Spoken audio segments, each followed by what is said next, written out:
Check this out, guys. Have a Colombian made pizza. Ese 12,000 pesos Colombiano. And it looks pretty good. Ground beef, ham, cheese. It's like a cheeseburger ham with tomatoes.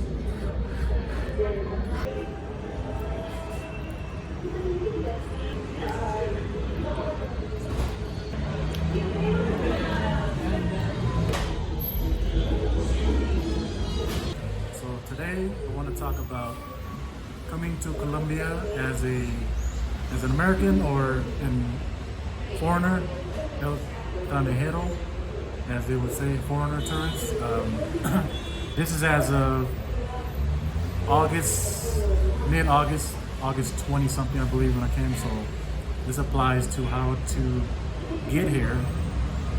And my process for me was pretty simple. It wasn't too hard. I'm from California, so if you're coming from there, then this will help you out for sure. And first thing was, you do not need a proof of COVID vaccination, anything like that. It's just you just gotta fill out the checkmate form, and it's completely free, no charge. So make sure you don't go through any company that's telling you to pay for it because it's free. And fill that out.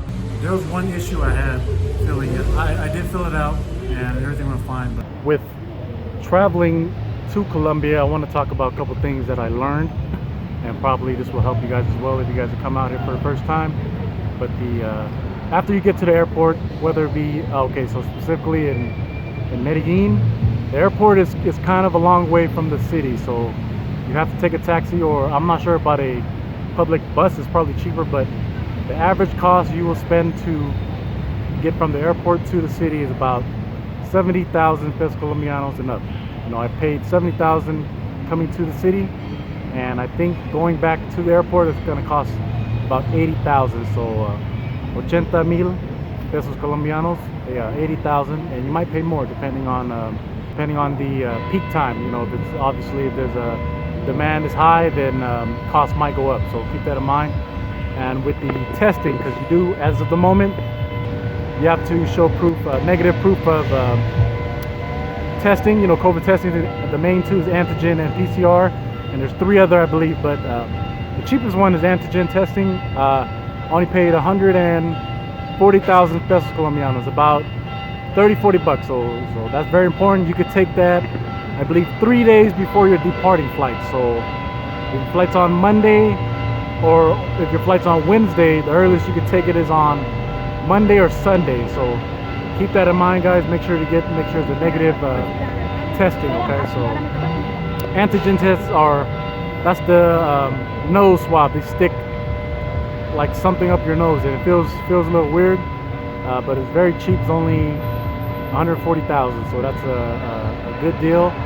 PCR test, I think, is more thorough. But you know, if you just want to get back home, the antigen test will do good. It's only 140,000. The PCR test might be more expensive, maybe double. So it depends on your budget for whatever reason. But if you want to get back home for a low price, just go for the antigen test, and it'll be enough to get back. Yeah, one of my only issues I've had being in Colombia as a American with very little Spanish is the communication. Sometimes it can be a little stressful, since you know you can't fully understand what a local person's saying, and your Spanish might not make sense to them. So do you need Spanish to make your trip to Latin America or Colombia in general good? Yes, you definitely should know a good amount of Spanish. At least if scale of 100, you should probably at least be 30% of the way there, which I think 30% of basic Spanish is useful.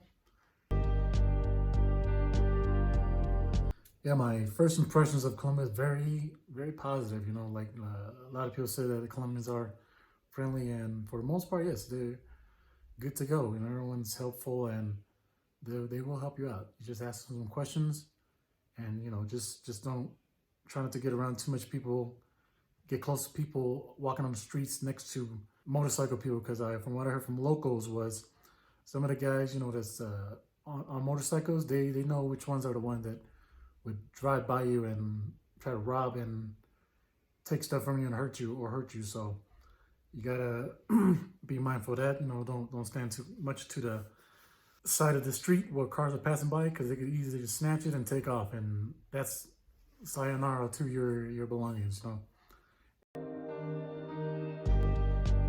Yeah, I wanted to mention a couple things that I didn't get to mention in the video. So when you get to the airport, whether it be in Medellin or Bogota, make sure that you do have an address of where you're staying for your time there, or at least the Airbnb or apartment address. Yeah, so I wanted to get into when you first enter the country of Colombia. What make things faster, make sure to have your passport ready, your checkmate documents. Either you could print it out or get a screenshot. The immigration officer, and the immigration officer that I had was pretty friendly, and they didn't really try to delay my entrance to the country. So they'll pretty much know what to do, and it's pretty straightforward. So you just give them your documents, have it ready in advance to make things faster. And also with transportation, if you have a smartphone, which I think most people do, be sure to use Uber and Cabify. Those two ride-sharing apps are active in that country, in Colombia. So with Uber and Cabify, you can enter in your debit or credit card in there, so you don't have to use any cash at hand, just in case if you run out of money. So when you get there, you might not have any Colombian pesos with you, so being able to have the app ready is very important. The best bet, the best advice I can give you when you're in the airport in Colombia is just to change 10-20 US dollars for Colombian pesos, just to be able to get to your destination from the airport, whether it be your Airbnb or apartment or whichever living situation you got scheduled. So once you are situated in your Airbnb or in your place of where you're staying at, it's important to get a SIM card for your smartphone, and the one that I used was Claro, Claro. It's a very popular cell phone service in Colombia, and the best way for you to get that is to the mall. There's plenty of malls in Colombia. They're called Centro Comercial. That's what the Colombians call malls in Spanish. So your best bet is to go there first and get yourself a SIM card, because that's very important when you're traveling in Colombia to have data, and it's very inexpensive. I paid roughly $2-3 US. It was about 8,000 to 10,000 pesos colombianos just for the SIM card, and you can get it activated for it's a data plan. I paid about $10 to $15 to have I believe it's about 500 megabytes, and that lasted me during the 2 weeks. Well, way more than enough. So if you're planning on staying there longer than 2 weeks, you can get a better plan for the extended stay. If you're staying in Colombia for less than 30 days, you do not have to register it or do any extra steps. But if you do plan on staying more than 30 days, from what I heard, you have to get it registered with, I believe, with the service provider. Yeah, be sure to use Uber and Cabify. They're very similar. You can either pay in cash or through your debit card. So that's very useful to know. And one important app that's great for food deliveries is Rappi, Rappi. It's a food delivering service based out of Colombia, and very small fees, and it acts just like an Uber Eats or Caviar or one of the popular food delivering apps in California, United States. So that's very useful to download. And also the Show Around app. It's an app that allows foreigners to travel different countries and cities, and there will be a local that's available to show you around, and it's free to join. You can use that to meet up with a local, just in case you don't know anybody, and the prices are set there, so you can see if you would like that person to show you around. Oh, one more useful, very important app to have is WhatsApp, and that's usable worldwide. Using the WhatsApp does not use your internet data on your phone plan, so you could use that unlimited with no problem. So that's very useful to have, and also many people in the country uses WhatsApp on a useful basis, even businesses as well. So you could use WhatsApp to communicate with people, so keep that in mind. But yes, that's all I have for this video, guys, and hope you liked the video, and I'll see you in the next one.